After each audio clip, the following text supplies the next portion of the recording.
MWP act এর পূর্ণরূপ হলো married women's property act.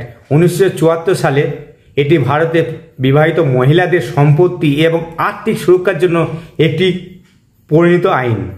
MWP অ্যাক্টের মূল বিষয়বস্তু হচ্ছে সম্পত্তির সুরক্ষা। এই আইনের প্রধান উদ্দেশ্য হলো বিবাহিত মহিলাদের নিজস্ব সম্পত্তি, উপার্জন, বিনিয়োগ এবং সঞ্চয়কে সুরক্ষিত করা, যাতে তার স্বামীর পাওনাদার বা অন্য কোনো আইনি দাবি থেকে মুক্ত থাকে। জীবন বীমার সুবিধা। এই আইনটি সবচেয়ে গুরুত্বপূর্ণ প্রয়োগ দেখা যায় জীবন বীমা পলিসির ক্ষেত্রে, বিশেষ করে টার্ম ইন্স্যুরেন্স।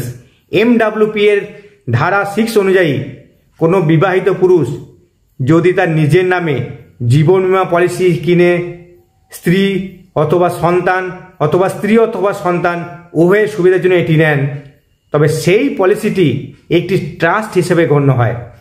এর ফলে পলিসিটির মেয়াদ পূর্তিতে বা স্বামীর মৃত্যুতে প্রাপ্ত অর্থ শুধুমাত্র স্ত্রী অথবা সন্তানদের প্রাপ্য হবে। এই অর্থ স্বামীর কোনো ঋণ বা দেনা শোধ করতে ব্যবহার করা যাবে না। বেনিফিশিয়ারি এই আইনের অধীনে পলিসি নিলে সুবিধাভোগী হিসেবে শুধুমাত্র স্ত্রী অথবা সন্তান হতে পারে। একবার মনোনীত হলে পলিসির মেয়াদকালে সুবিধাভোগী পরিবর্তন করা যায় না।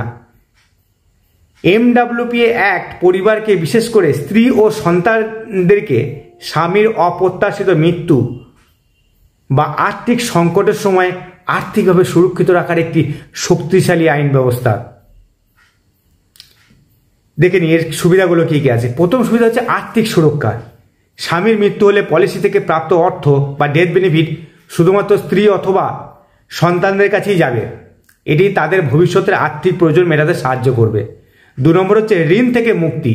যদি পলিসি ধারক বা স্বামী কোনো বড় ঋণ রেখে যান বা তার ব্যবসা দেউলিয়া হয়ে যায়, তবে সেই ঋণ পরিশোধের জন্য পাওনাদাররা MWP এর অধীনে থাকা এই বিমার টাকার উপর কোনো দাবি করতে পারবে না।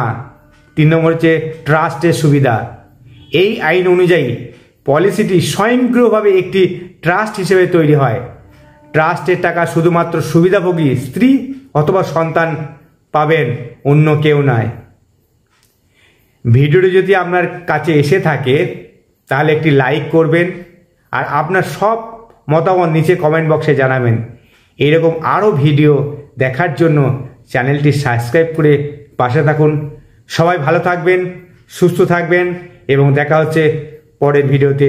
ধন্যবাদ।